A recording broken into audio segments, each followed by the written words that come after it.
Good morning. I'm doctor Jyotirmayi. ఇవాళ నేను contraception గురించి మీతో మాట్లాడాలనుకుంటున్నాను. So contraception is male contraception ఉంటుంది, ఫీమేల్ కాంట్రసెప్షన్ ఉంటుంది. మేల్ కాంట్రసెప్షన్లో మీకు కామన్గా అవైలబుల్ వచ్చేసి కాండోమ్స్ యూజ్ చేయొచ్చు. ఎవ్రీ ఫార్మసీలో అవైలబుల్గానే ఉంటాయి. Coming to female contraception, we have birth control pills, intrauterine devices, properties అంటారు కామన్లీ. ఈ ఇంట్రాయూటరైన్ ప్రాపర్టీ అనేది ఒక మెడికల్ ప్రొఫెషనల్సే ఇంట్రడ్యూస్ చేయాల్సి ఉంటుంది. ఈ పీరియడ్ అయినా 5th డే ఇంట్రడ్యూస్ చేస్తారు.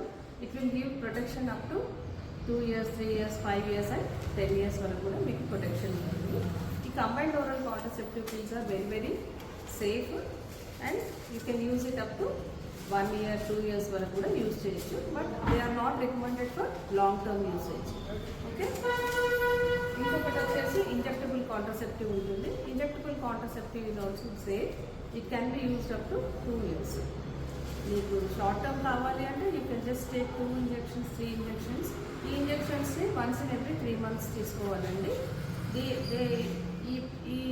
ఇందులో ఎనీ మెడికేషన్ మీరు వాడడం వల్ల మీకు ప్రెగ్నెన్సీ అనేది ప్రివెంట్ అవుతుంది. చాలామంది ఏంటంటే ప్రెగ్నెన్సీ వచ్చిన తర్వాత హాస్పిటల్కి వస్తుంటారు, కానీ కాంట్రసెప్షన్ యూజ్ చేయడం వల్ల మీరు ప్రెగ్నెన్సీని ప్రివెంట్ చేయొచ్చు. Thank you.